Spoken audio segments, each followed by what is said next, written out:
Hi everyone, this is Disha and you are watching it's Disha creation. सो आज के study video में टॉपिक है कन्वर्जन। कन्वर्जन सीखने के लिए पहली चीज़ तो ये कि ये बहुत ही इम्पॉर्टेंट टॉपिक है। कैसे हम वैल्यूज़ को कन्वर्ट करते हैं।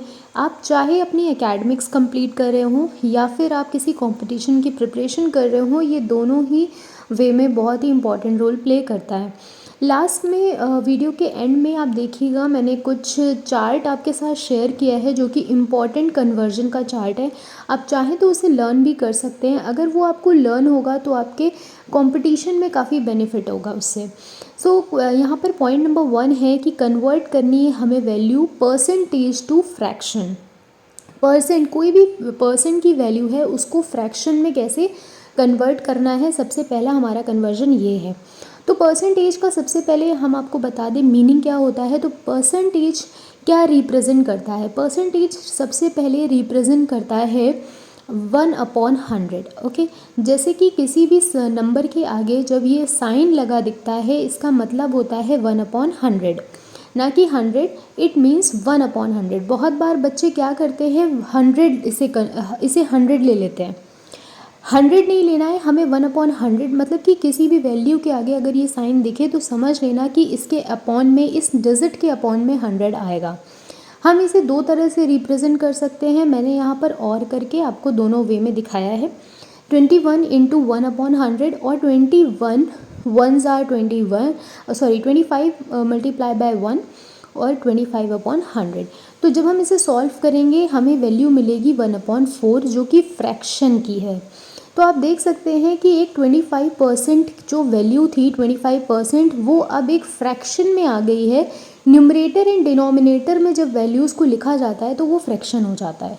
ओके, सो अब बहुत बार बच्चे ये क्वेश्चन करते हैं कि मैम ये 1/4 कैसे हो गया। तो 25 और 100, 25 के टेबल में 100 4 टाइम आता है, इसलिए हमने इसे डिडक्ट किया है। 25 1s are 25 and 25 4s are 100। इस तरह से ये सॉल्व हो जाता है। नेक्स्ट हम बात करेंगे टॉपिक 2 की, जो है फ्रैक्शन टू आपका परसेंटेज।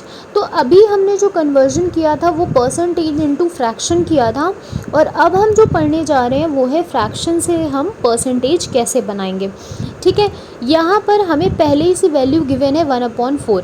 मैंने सेम नंबर लिया है 1/4, अभी हम लेकर आ रहे हैं 25% से। हमने जब कन्वर्ट किया था फ्रैक्शन में तो 1/4 मिला था हमें। अब हम बात करेंगे जब फ्रैक्शन से परसेंटेज बनाने की, और मैंने यहाँ पर सेम नंबर इसीलिए लिया है जिससे कि आप इजीली इसे समझ पाओ 1/4 को। तो न्यूमरेटर एंड डिनोमिनेटर आपको पता है यहाँ पर जब भी आ जाता है तो ये फ्रैक्शन की वैल्यू हो जाती है।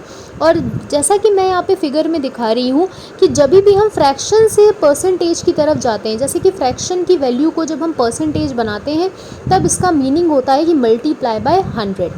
परसेंटेज के जब हम परसेंटेज किसी वैल्यू को परसेंट में कंसिडर करने जा रहे हैं तब हम मल्टीप्लाई 100 से कराते हैं, और जब हम परसेंटेज से फ्रैक्शन में वैल्यू कन्वर्ट करते हैं तब हम इसमें डिवाइड कराते हैं 100 से। तो ये छोटा सा टॉपिक है जो आपको थोड़ा इजी वे में समझाने का मैंने ट्राई किया है। होपफुली ये आपको समझ में आ रहा होगा। द नेक्स्ट इज़ कि अब हम एक और एग्जांपल लेकर डिस्कस करेंगे। यहाँ जो पहला एग्जांपल था वो 1/4 लिया था मैंने, और अब हम ले रहे हैं 1/10। तो 1/10 को अगेन हमें परसेंटेज में यहाँ पर शो करना है, तो सिंपली मैंने यहाँ पर 0 से 0 कैंसिल आउट किया है और आंसर आ गया 10%। 10% अगेन अगर एक वैल्यू है 10%, और जब आप इस 10% को वापस फ्रैक्शन की तरफ कन्वर्ट करोगे तो सिंपली आपको इसे 100 से डिवाइड करना है, जैसा कि मैंने आपको इसके पहले वाले पॉइंट में बताया है, और आपको मिल जाएगा 1/10। तो बस ये प्रोसेस बिल्कुल इजी है, आपको समझना आना चाहिए कि जब हम फ्रैक्शन से परसेंटेज कर रहे हैं तो हम मल्टीप्लाई बाय 100 क्यों कर रहे हैं, और जब हम परसेंटेज से फ्रैक्शन की तरफ जा रहे हैं तो हम डिवाइड बाय 100 क्यों कर रहे हैं। क्योंकि परसेंटेज का मतलब ही है जब साइन कहीं लग जाता है परसेंटेज का तो 1/100 हो जाता है।